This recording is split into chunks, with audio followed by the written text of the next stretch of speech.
The second part of the interview with William Lehfeldt by William Burr took place in Washington, D.C. on April 19, 1988.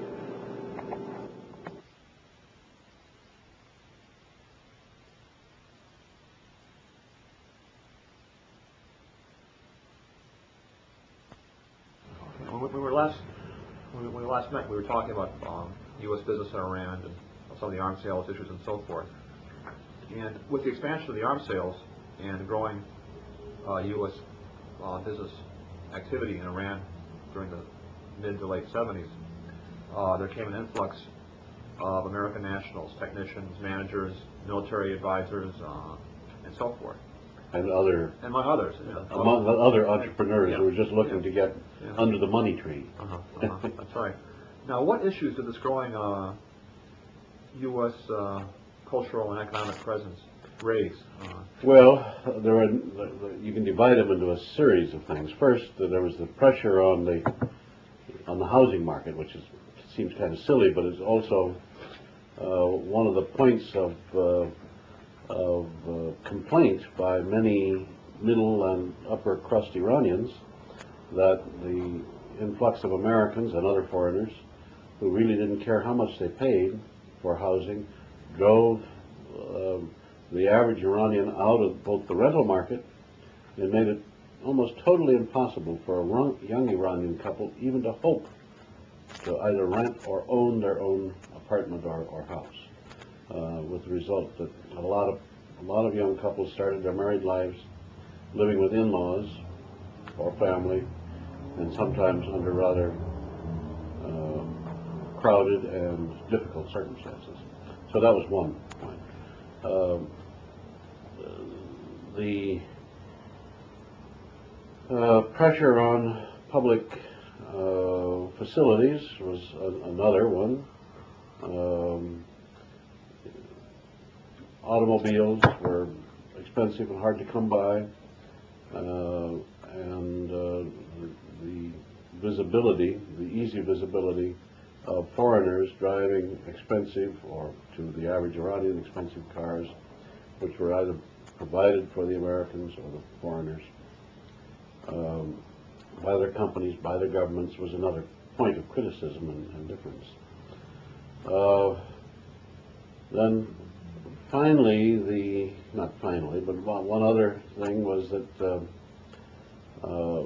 the competition for competent Iranian help became very intense, with the result that salaries were driven up very high, and the local Iranian companies, again, could not compete, except those that were tremendously strong, tremendously wealthy, or tremendously corrupt, whichever.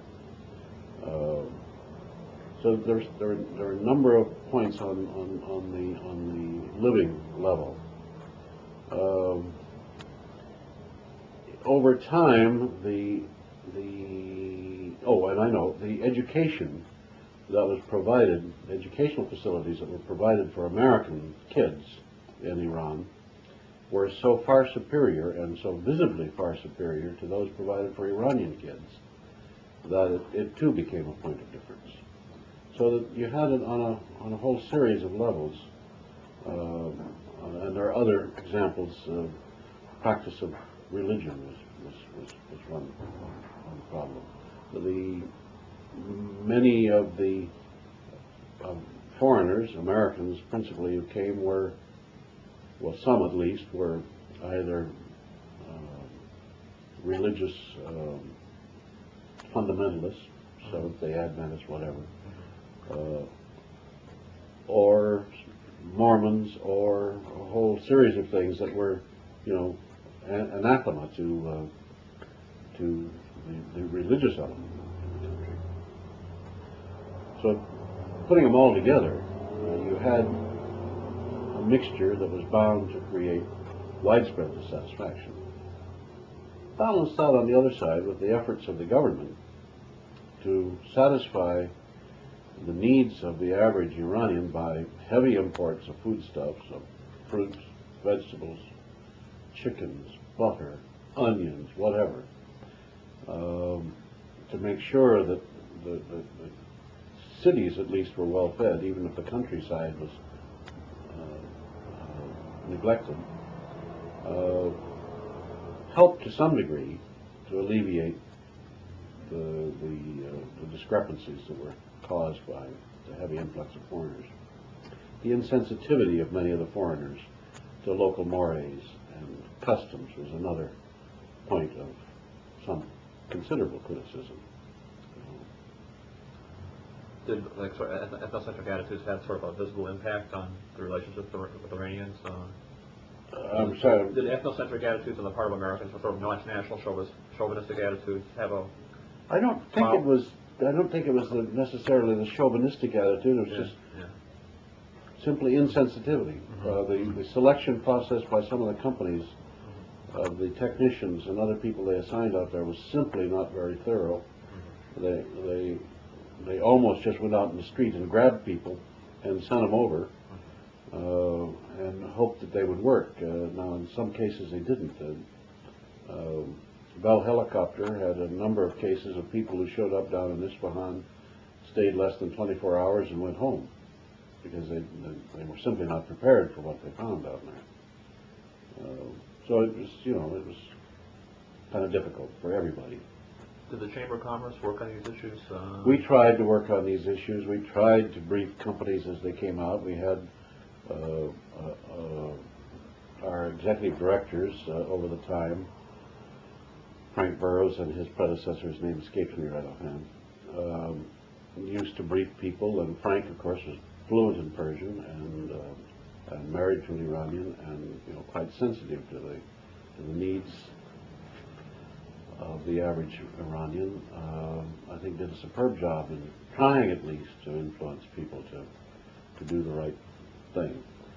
But it was those, if I might divide the companies into those who tried harder and those who didn't. Those who were allied with the military, i.e. military suppliers, military equipment suppliers, were the least effective in their personnel selection, and therefore the most demanding in terms of creature comforts, and the hardest thereby to satisfy, and the ones who caused the most difficulty, by and large. That's a generalization, but I think it's substantially true. You suggested that the problem of housing, the role of the educational institutions in Iran, among other things, sort of tended to lead to criticisms of Americans in general. Did you see visible evidence or implicit anti-Americanism during this period when you were? Oh, indeed. Yeah. My wife and I, enough of a family, we used to travel. At least we attempted to travel extensively, and always during Nowruz period, we did take trips out into the boonies, and some of our favorite trips were going down through Kashan to Nain, Natanz Nain, Yazd, Kerman, and so on, and getting off into the mountain villages alongside. One specific instance, we went up to, oh my word, outside of Kashan, there is in the mountains a village where they harvest rose petals to make attar of roses. Well known, I can't remember the name right offhand, but it was converted to Islam as late as 1935 by Shah Reza, by the Bastidado, pretty much. At least that's the story we got. There were some villages of that sort.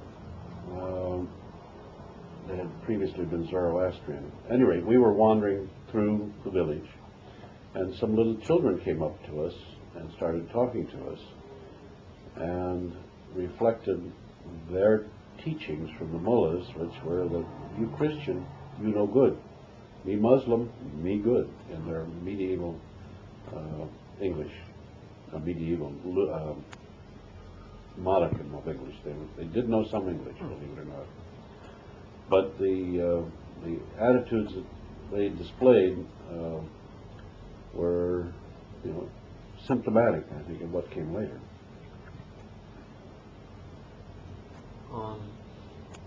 It's been argued that, to some extent, Iranian-American anti-Americanism was partly stimulated by the role the Eisenhower administration played in restoring the power of the Shah in '53. Well, let's back up just a minute. Yeah.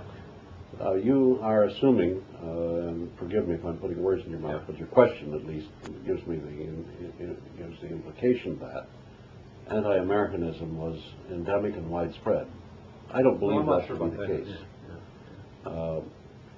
Yes, there were people who were anti-American, and some of them with reasonably good reason.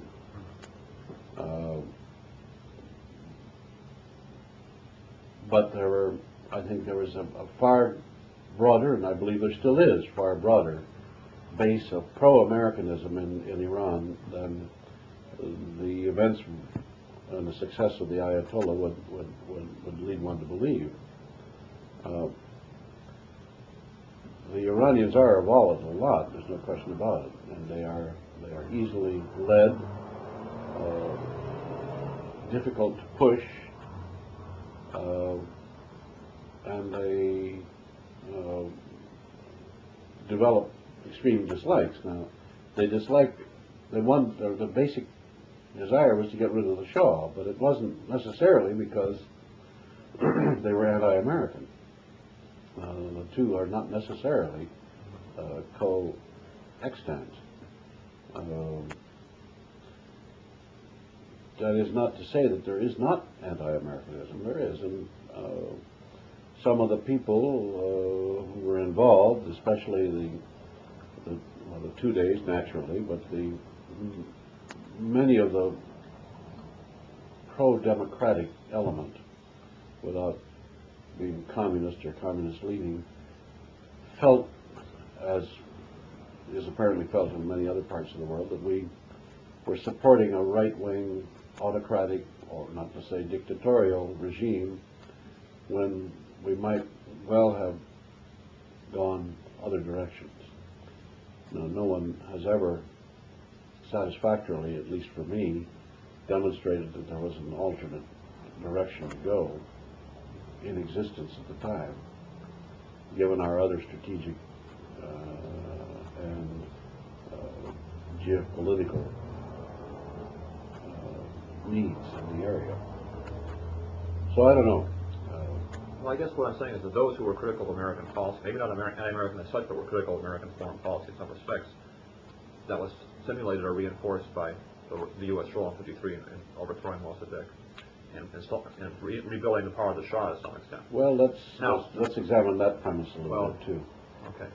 Despite Mr. Roosevelt's book, the return of the Shah would not have happened if it had not been a reasonably popular activity on the part of the majority of the Iranians.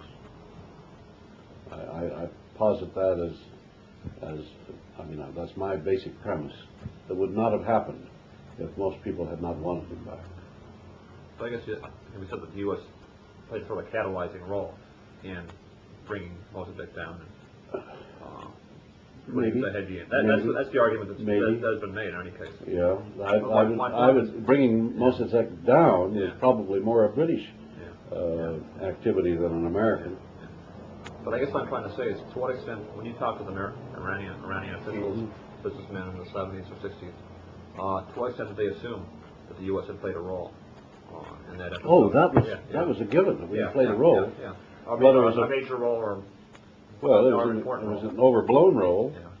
I think our role was not nearly as crucial, and I believe Kim Roosevelt says this in his book. Not nearly as crucial as a lot of people would have one believe today. We are widely credited, CIA is widely credited with bringing Mossadegh down and bringing back the Shah. Not so. We had a minor role in it. A real minor role. No, my plan was to what extent people that you talked to took it for granted. They took it for granted, sure. But those who knew better really knew better.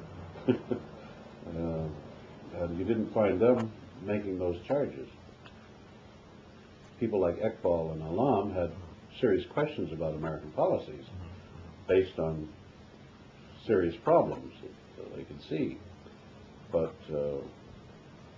they were still basically pro-American. Okay. Now, moving on to another issue. Now, apparently during the course of '76, the Shah made some tentative steps towards internal liberalization. For example, he moderated the degree of political repression, from internal repression to some extent, and made some moves toward legal reform of the judicial system.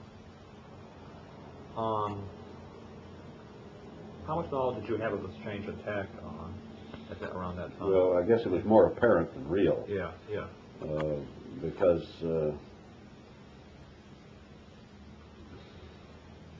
it was not really. Those changes were allied with some other changes, as I recall, and I may have the timing wrong, but the creation of the single party, the Rastakhi's party, took place about that time as well. 75 or so. Yeah. And so, when you have a single party government, even when you have two wings, with the leaders, with the leader at least of one of the wings, that was Jamshid Musigar, dragged in kicking and screaming to head it, the other so-called reforms really are meaningless. And so if there was a judicial reform... was it more discussion of taking steps as opposed to actual... Well, there was the effort to get democracy working at the lowest possible level, electing village chiefs and that sort of headmen, that sort of thing. It never really got very far. Well, some suggest that the Shah was moving maybe tentatively in this direction because he's concerned that his son have some kind of be able to establish his own rule in a sort of legitimate fashion. Yes, there were some interviews given by the Shah at the time, and I recall one such reported to me, at least, by a man who flew with him to Europe, with John, this Christian Science Monitor guy. At any rate, John Cooley, I think it was. At any rate, he had several hours to talk to the Shah on board the plane, and several of the things, and I may have mentioned this earlier, I don't know. The Shah was sort of let down his hair and said, I've got to act imperial. I have to act cold and aloof and distant. My people expect it of me. That isn't the way I want to be. And it certainly wasn't the way he was when at the end of World War II, when he was a playboy about town and so on. Then he went on to say, my greatest hope is to leave my son a throne, although I am not certain that that's going to happen. Certainly he's not going to be able to rule in the same manner in which I do. He's going to have to give a lot if he's going to rule. So he clearly had something of that in mind. And I can't place that interview in time. I believe it was about 75 or thereabouts.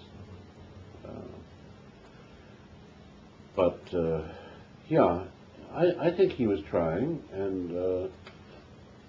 but it varied. He wasn't willing to go all the way, and he wasn't willing, as I think I recounted earlier, to root out corruption all the way. They would take half-hearted steps against it, but it was more than he could do to bring himself to discard some of his oldest, longest associates, most trusted associates. Now, but when you got down to when you got down to the end, in the end of 1978, they all fell by the wayside. His personal physician, who was a Baha'i, several others, the head of the CIA, the head of Savak, General Nassery, a whole batch of them. He tossed in jail at the end to try to buy time. Now, in early '77, Jimmy Carter, of course, was inaugurated president. From your vantage point in Tehran, how did Carter's election go over? The government circles, I suppose, or business circles? There was a certain amount of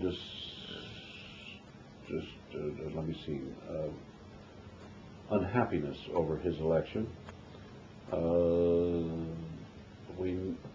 And some of the things that came to pass as far as the business community were concerned were immediately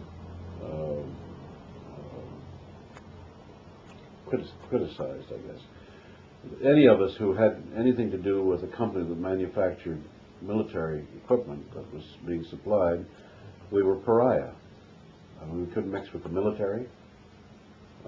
These were Carter's orders that the military not have anything to do with any arms salesman. They were not to help us in any way.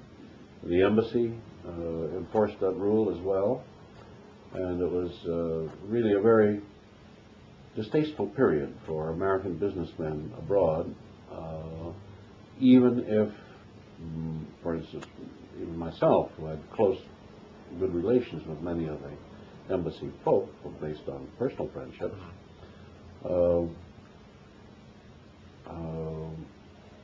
found it very difficult to carry on normal social intercourse with them. They wouldn't accept invitations, some of them, because they were ordered, they interpreted their orders to just ignore us, stay away from us, not help us. And so it was not a very happy time. And the distrust and the distrust of the American embassy began with the advent of Carter.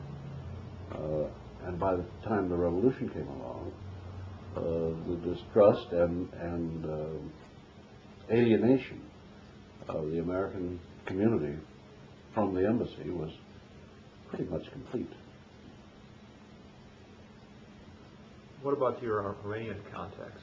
How did they, people in the government, Iranian businessmen, how did they see things? Well, you have to differentiate. The Iranian businessman and his government contacts were never disturbed particularly. Their only concern was to make sure that they didn't raise their heads too far so that they attracted the attention of one or another of the royal family. American businessmen and their contacts with government, it became, from 1975, very difficult to even get to see a minister where before there were open doors. It became very difficult to talk sensibly to some of the people because the ministries were peopled with politicians rather than technicians, technocrats. And even some of my old close friends had been moved aside from positions of power into more advisory positions, and it was very difficult to get anything sensible done. There are some exceptions, but people like Faridun Mahdavi, for instance, who had been a reasonably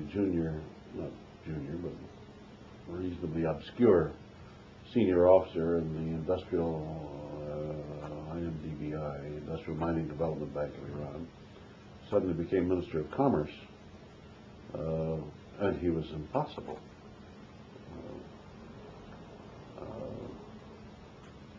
Mehdi Sami, who had been running the plan organization at the central bank, suddenly found himself over in the Prime Minister's office as a special advisor. And although Mehdi's door was always open to me, and even Faridun's was to a degree if I needed to see him, but a lot of the other people withdrew. Reza Moghadam withdrew from government and started his own bank. Siru Sami, well, of course he'd gone into a bank before, in any case, the Iranian's bank with Citibank, and then the Irano-Arab or Iran-Africa, I forgot, Irano-Arab bank, I guess it was. Iran-Arab bank? Yeah. Okay. That's not quite the right title, but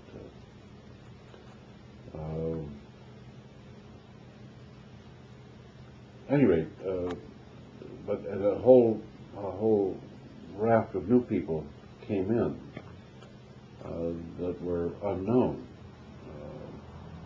or strictly politicians, and made it very difficult to deal with them rationally. Many of them had their hands out, which made it very difficult. You had a whole new coterie of interlopers, intermediaries rather, coming along seeking to be helpful to you for a price. And so it was very difficult to walk the straight line that the Carter administration expected businessmen to walk and satisfy the Iranians in the manner in which they expected to be satisfied.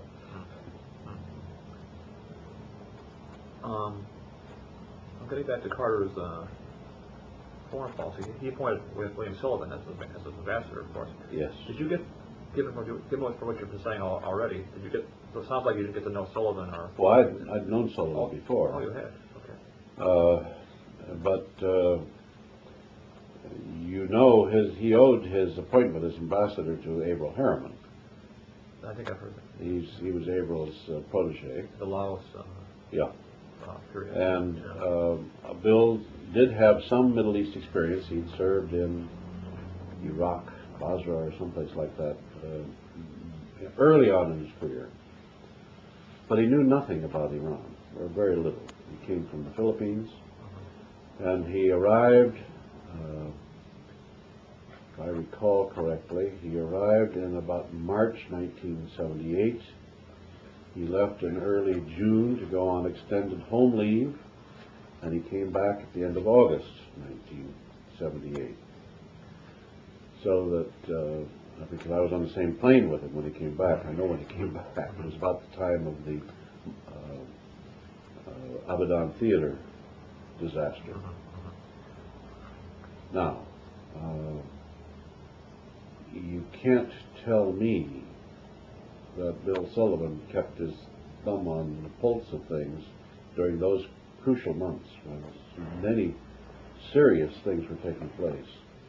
I think we had a pretty lousy embassy then, perfectly frankly. We had a lousy embassy. And I may have mentioned this earlier, I don't know. Not in those terms. We had a political counselor who didn't want to be there. Who was that? The Greek name, George Lambrakis. Lambrakis. Pretty bright guy, all things considered. We had an economic counselor. I'm talking about 1978 now. This is 77 or 78, or 78 particularly? 77, 78, late 77, 78 particularly, okay. Because all the turmoil began in early 78. Right. Some people put it in Tabriz, some people put it in Mashhad, some people put it in Qom, but it all began in early 78, or intensified in early 78. We had an economic counselor who had never served in the Middle East. He'd been head of the economic section in Panama, of all places. We had head of the CIA, the station chief, who had spent the previous 13 years in Japan. Spoke no Persian, as far as I know.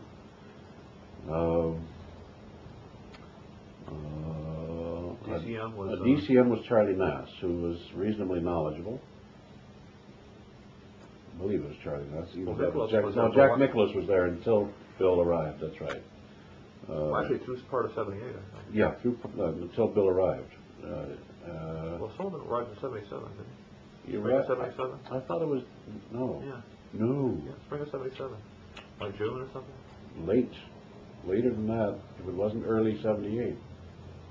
It was. So there was a gap between Helms and Sullivan. There was a long gap between. Well, it was a pretty long gap. Yeah. He didn't get there. Well, it was late 77 then. It wasn't early 77. But I think Nicholas was there through like May or June of 78, something like that. Yeah. But what was your assessment of Nicholas?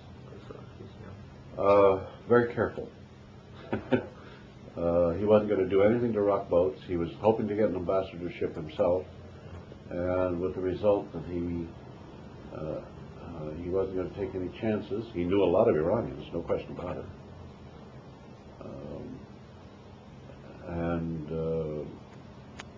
but I don't believe that he was fully trusted or respected by the Iranian senior hierarchy. Well, obviously he was the junior man and fill-in, and so they weren't going to give him accord him the same treatment that they would someone who was, clearly the right hand of the president, or the emissary of the president, as Dick Helms was, and Bill Sullivan was supposed to be. But there were a number of other things that were happening at the time in the military. In the MAG? Yeah, in the MAG. You had Arthur Schlesinger. No, I'm sorry. Not Arthur Schlesinger. John. Who that? Schlesinger, anyway. James Schlesinger? Yeah, who's the Secretary of Defense? Brown. Schlesinger, and then Rumsfeld and Brown under Carter, right? Before Brown, you had under Ford, Rumsfeld, and before him was James Schlesinger. Well, Schlesinger he was at Energy under Carter, right? That's well. Yeah. But under Schlesinger started the fundamental deterioration of I view it at least of the MAG's integrity. It was during the Ford period then. Yeah, it was during the Ford period. Because he put in this Colonel, what's his name down there, as an advisor to... Halleck, yeah. Advisor to Tufanian, and that came a cropper. Tufanian paid Halleck off very handsomely just to get out of the country. And then Erich von Morbad came as the personal representative, and this sort of detracted from the authority of the Army-Schmag chief and made life very difficult, and set up another pole vis-a-vis both the Army-Schmag chief and the ambassador. And by the time you got Gast there, who was not overly, I don't know what to say about him. I didn't know him all that well, but apparently an able military guy, but knew nothing about Iran particularly.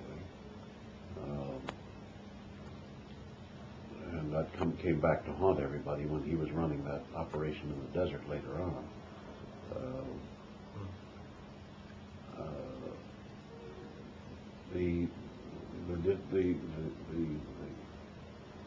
The embassy's disarray, and I view it as disarray because it didn't have a very good crowd, and the military disarray because of the divided loyalties that were there, made it very easy for the Iranians to play them off one against the other. That's very interesting. Yeah. I don't know whether anybody else would say that, but I certainly thought that. Now, by early '77, I guess by early in the year, the economy of Iran was falling into a recession of sorts. I read that unemployment reached about 9% by the end of the year. Oh hell, it was always much higher than that. 9% where? That was I guess I saw it big for at the national level. Maybe that could have been a value of the figure. I don't know. A figment of imagination to begin with. Yeah, in terms of statistical methods. There was more disguised under and unemployment than you could shake a stick at. It's almost as bad as India in some respects. Not quite. But to assert that you had only a 9% unemployment rate, I think, is ludicrous. And I realized they had to manufacture numbers for things, but if you went down into South Tehran in 1977, of a warm summer's day, you wondered why the place didn't blow up earlier.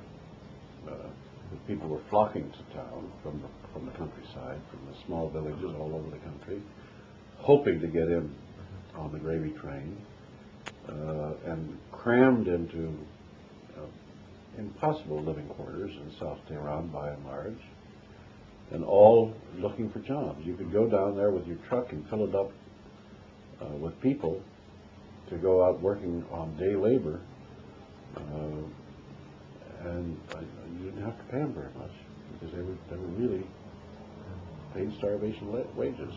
And here were all these enormous big apartments going up, enormous luxury housing projects, nothing going on in South Tehran. That's another one of the effects of well, I guess unemployment became much more serious than it had been earlier. Yeah. What was the impact on the U.S. business community of this development?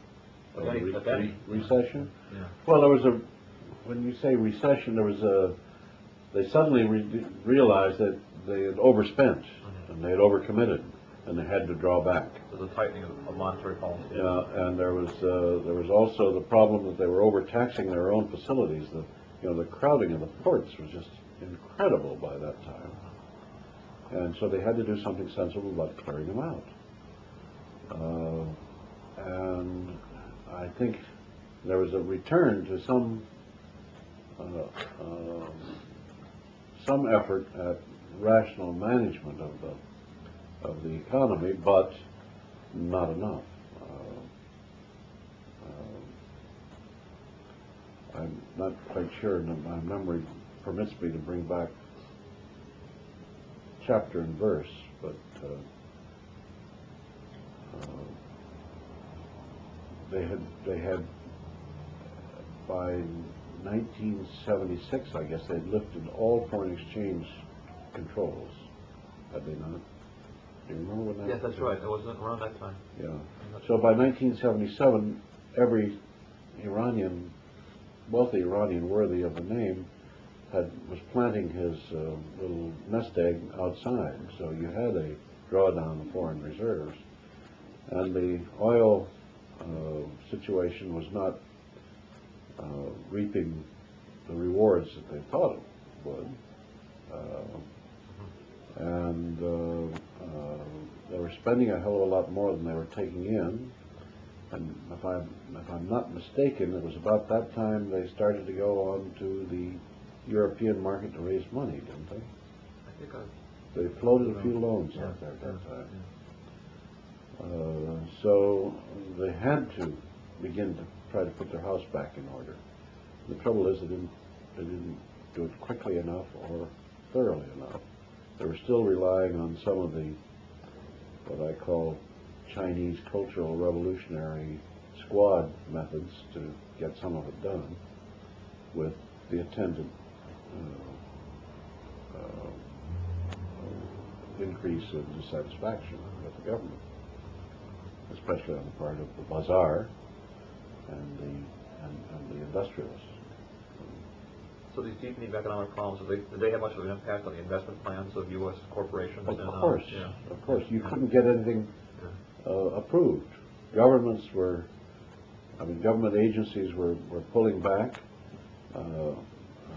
My own company, General Electric at the time, we had thought we might do a number of things with the government. We made some proposals to IDRO, the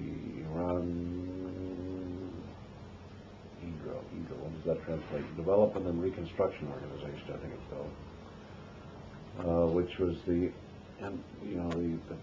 government industry arm, government-owned company, and they owned a lot of things like Machine Sazi Tabriz, and a lot of the Iraq businesses were run by IDRO.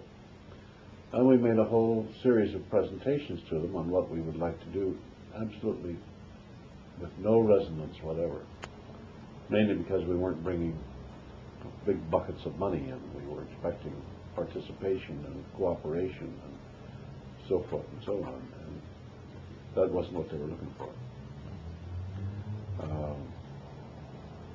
I always got a good hearing. I mean, never had any problems. Some of my old friends from government, when I was in government, were running those ministries. Rayzameen was running the Ministry of Industry, Commerce and Industry, I guess it was. And Dr. Can't think of his name, was still head of IDRO. Very nice man, very honest, thoroughly competent, but no place to go. No place to go. Now, with the worsening of economic conditions, I've read the Shah began to relax somewhat the Rostoki's party's anti-inflation campaign. Yes. And the anti-profiteering efforts as well. And he made some cabinet changes. He appointed a Musigar Prime Minister. Replacing Hoveyda. Yeah. This is, I think, in August '77, from what I've read. That's correct. What was your impression of this policy shift? Well, the Musigar appointment, and among other things.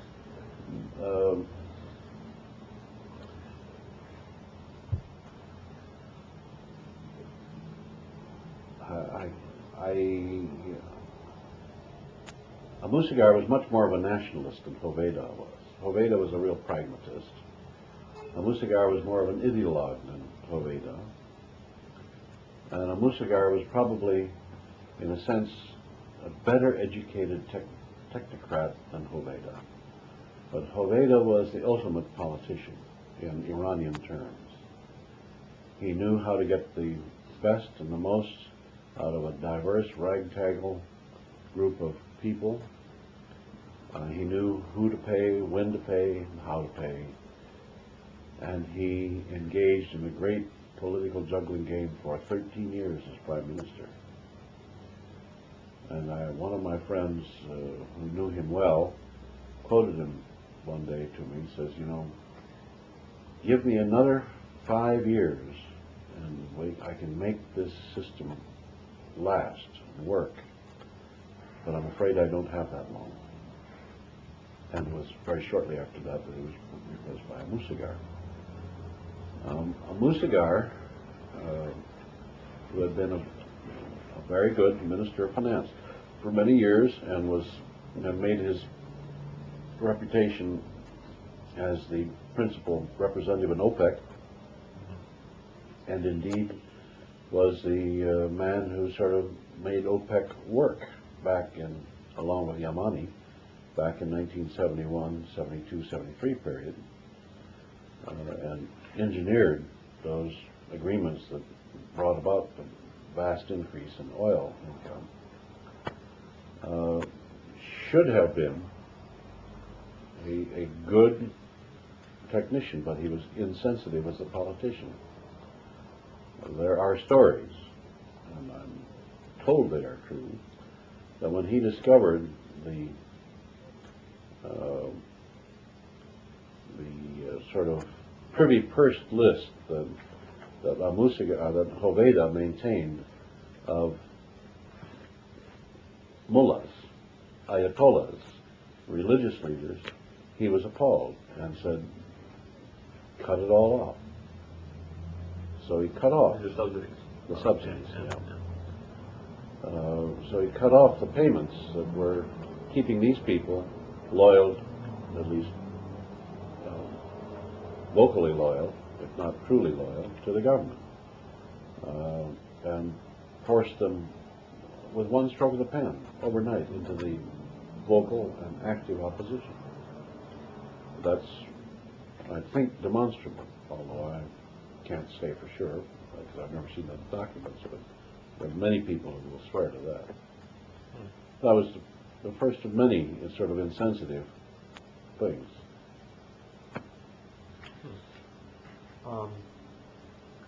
Now, I guess during the course of the same year, '77, there was an increase in organized opposition activity. There was student unrest that was fairly widespread. There were protests in the Tehran Bazaar and other places. How did you assess these developments? How much did you know about them? We didn't know much about them yeah. because naturally they didn't appear in the newspaper. Yeah. And unless you happened to be caught up in the middle of one of them, you didn't know it occurred. So you got rumors, and of course, some highly visible things, as the assassination of, killing a couple of American officers, technicians, and so forth. That was hard to keep undercover. But by and large, we didn't know much about the demonstrations and anti-regime activities Before '78. Before '78. I've been asked before when did business know what was happening and what did they do about it? We really weren't aware very clearly about what was happening until well on into '78. And the embassy, I must say, didn't do much to elucidate the situation either. Now, late in that year, in '77, President Carter made his state visit. Yes, he did. What was your New Year's. Right, Yeah. that's right, New Year's, close to New Year's Eve. Yeah. What was your interpretation of the visit? How did you evaluate it at that time? Do you think it had any special significance? Not particularly, except that it was a convenient place to spend New Year's, and you'd rather do it amongst friends than any place else. And he did indulge in some hyperbole that I don't think Mr. Nixon would have, but that's all right. Which he lived to eat a year later. Let's turn this over. Sure.